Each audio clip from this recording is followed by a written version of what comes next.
friends, Sheila here. I've been a bicycle traveler now for 5 years, and in my last video I shared the 5 most important lessons I have learned in my 5 years of bike touring. If you haven't seen that video yet, you can go check it out, but my favorite thing about that video is the comments below the video. So many people left so many great lessons that they have learned in their time bike touring. I know many of my viewers have been touring for much longer than me. Some of you have been bike touring for decades, and it was just so cool to hear everybody's kind of lessons, some of which, we learned the hard way.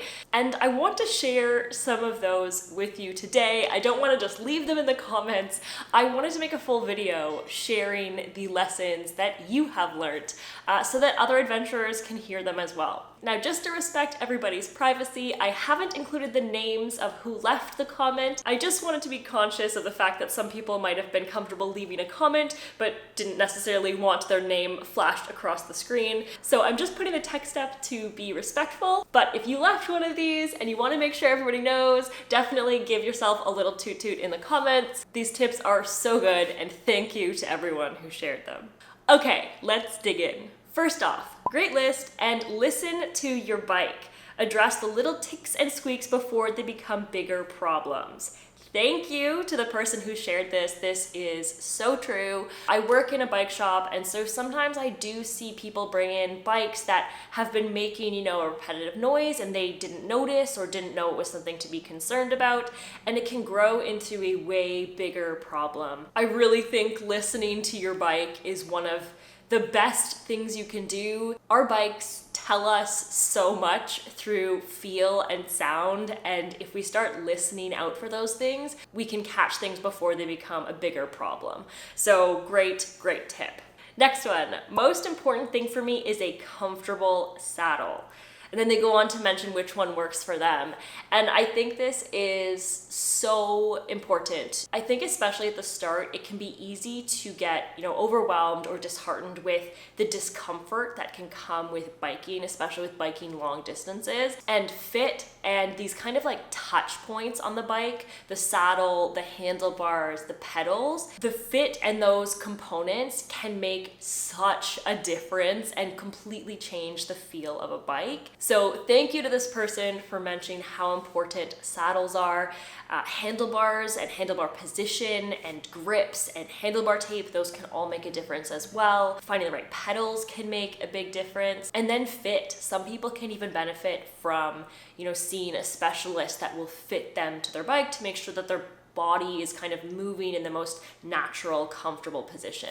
If you're feeling discomfort, don't feel like it has to be that way. Often, changing the saddle, changing your position can make such a big difference. So thank you to the person who shared that tip. Next up, most important thing for me, perhaps because I'm 65, is rest. If I don't get enough, I'll get ill and it's not nice and takes a few days to recover.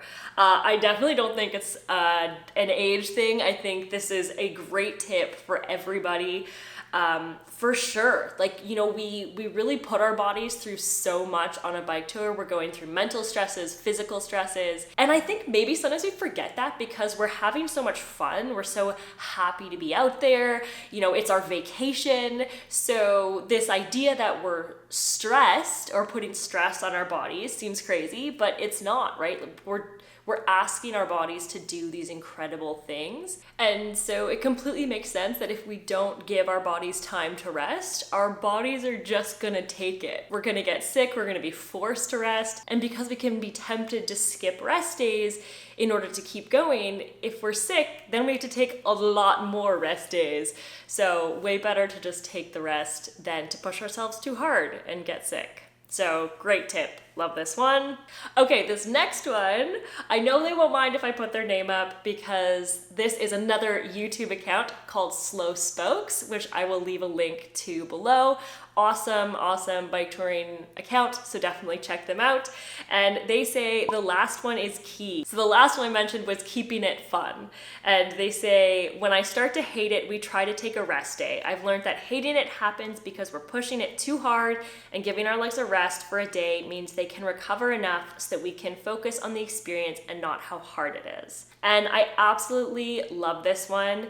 And I think it goes with the other one. The other one's mentioning, take that rest so that you don't get sick, so you don't feel the physical repercussions. And this one is mentioning, take that rest so that you don't get the mental repercussions, that you don't feel like you're not having fun simply because, you're pushing yourself too hard. This is such a cool thing we get to do. And as Slow Spokes mentions, if we give ourselves that rest, then, we can continue to be present and enjoy it and not just be focused on how hard it is. Next one thing I would add, don't feel compelled to strictly follow the plan. It's totally okay to only go 30 kilometers in a whole day if you're not feeling too energetic.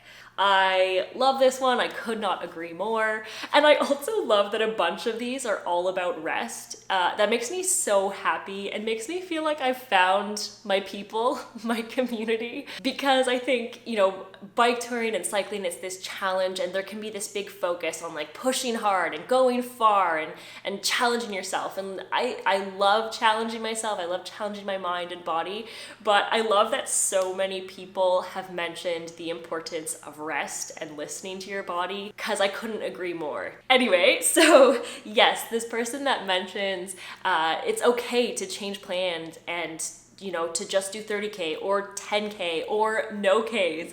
Like, I remember one time in Spain, my partner and I, we were leaving this motel, we packed up, we got on our bikes, we biked 5 minutes away to a cafe, and we were sitting there having coffee, and we were like, I don't think we want to bike today. And so we were just like, yeah, we're not feeling it. And we literally biked back to the motel. They were like, yeah, we haven't even cleaned your room, so just move right back in. And so we just unloaded our stuff again and just took the day to wander around the town and just, enjoy the experience of being in Spain. So I absolutely love this. Don't feel like you have to follow the plan.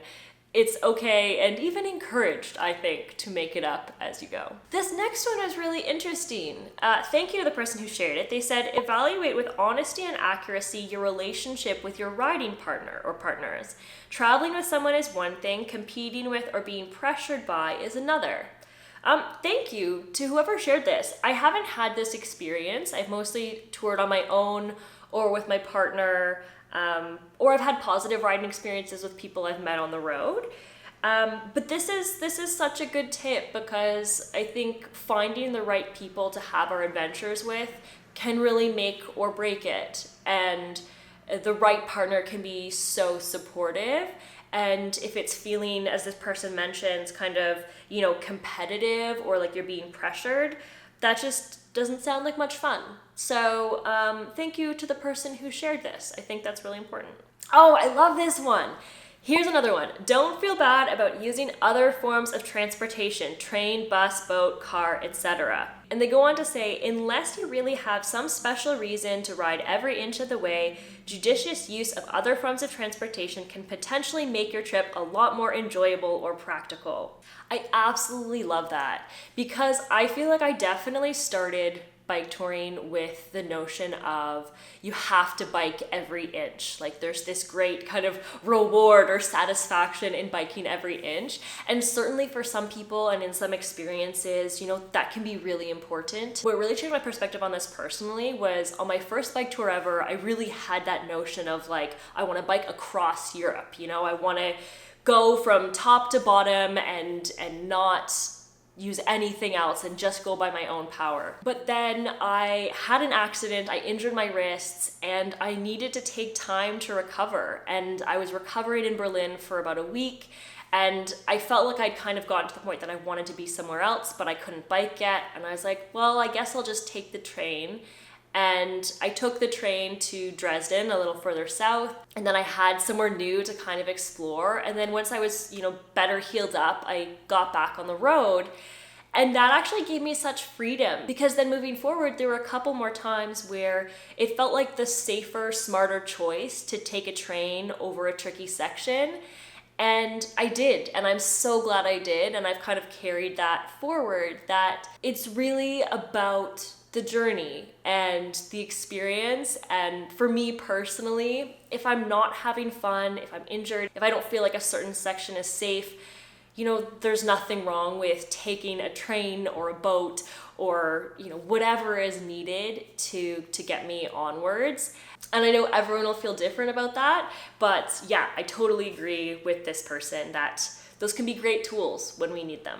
The next person said, do not pre-book hotel, motel, campsite if planning long days. Stuff happens, wind, rain, mechanicals, etc. You do not want to force yourself into 16-hour days, which can stress the body and mind to ruining the remainder of your trip.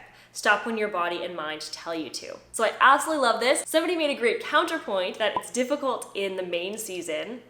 Some places are all booked out, especially hotels. So 2 great points, because I totally agree that booking something that's kind of really far ahead, it can make us feel like we have to push ourselves, especially, when things come up, and that can risk, injury or overwhelm or exhaustion.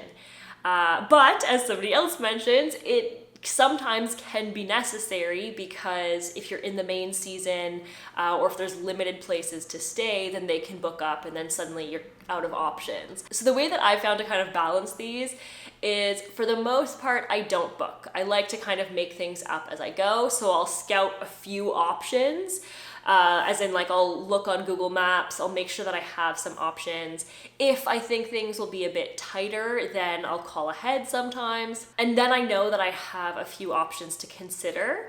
And sometimes in kind of, if it's a long weekend or, a national holiday or really peak season and I do need to book, then I've learned the hard way not to book, at the limit of what I think I can do, but to actually book at 3/4 of what I think I can do. And yeah, it might mean that, I finish my day early or I don't get as far as I could, but that just gives me more time, during the day to find new things to see, to take my time to, explore the town when I get somewhere. So I think those are all really good things. So that's the balance I've found, to mostly not book, but to consider booking when I need to.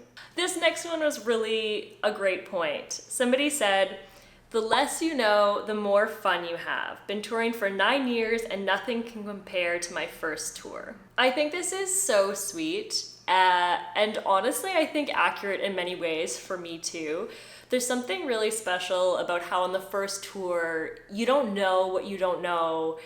You don't have anything to compare it to. So everything's just very fresh and electric and magical. And of course, you keep having these wonderful experiences moving forward. You go to new places, you challenge yourself in new ways. You can go with different people. You can go on your own if you've always been going with other people. So there's definitely all these ways to keep it fresh, but there is something really magical about that first bike tour. And I say that especially for anyone who's newer in their bike touring experience and kind of looking at, people that are maybe doing things that seem bigger or scarier or harder, and feeling maybe a bit of longing of I hope I can do that one day. And it's great to have our aspirations, but I'd encourage you to also be really present with the place you are right now, because as this person mentions, you'll look back maybe 9 years later and be like, oh wow, that was a really special time. So yeah, enjoy it while you have it, and then, enjoy the memories of it and the future experiences down the road. Okay, last one is go with the mindset that if it's too tough, I'll just go home / book into accommodation / take a train or similar. They mentioned they know they're lucky to have the resources to make that possible. But in other words, do the bit of the route that's in front of you. You may lose some money, have to face friends when you're abandoned your plans or feel you've wasted your time, but for me, it's going out with this mindset that got me bike touring in the first place and has kept me at it for about 12 years now. I absolutely love this one. I actually said something really similar. I was just on a episode of the podcast Seek Travel Ride, which if you haven't listened to yet, I'm not even talking about my episode, I just mean that podcast in general, Seek Travel Ride. I'll leave a link below, but I absolutely love it. I've been binging so many episodes. It's a fantastic podcast by Bella Malloy, and she interviews so many bikepackers, bike tourers. Absolutely wonderful. But anyway, I was talking on that podcast about this very same idea. I had the exact same experience as this person, that I don't know if I would have headed out on that first bike tour if I hadn't given myself permission to quit. It took so much of the anxiety away because it was like, you know what, just get out there. For me, it was I booked a flight to Edinburgh and I was just gonna get over there. And if in the first day or first week I found that I didn't like bike touring, I could come home. I could start working in a hostel somewhere. I could volunteer or take a train somewhere else. And as this person mentions, there are costs with that. You can be afraid of losing that money, having to say that you had this big plan and you're going back on it. But I totally agree that just giving yourself that permission to quit is something that can be so useful in getting yourself out there and knowing that you're not going to force yourself. You're just going to keep going step by step. As they mentioned, look at the day in front of you. And if it isn't what you want to do anymore, it isn't what you want to do. But so I definitely agree. Couldn't have said it better myself. So thank you for mentioning that. Thank you to everyone who left comments on that video. If you haven't watched that video yet, you can definitely check it out. Definitely check out the comments. So many great ones. Thanks for being here. Thanks for sharing all your hot tips, and I'll see you in the next one. Bye.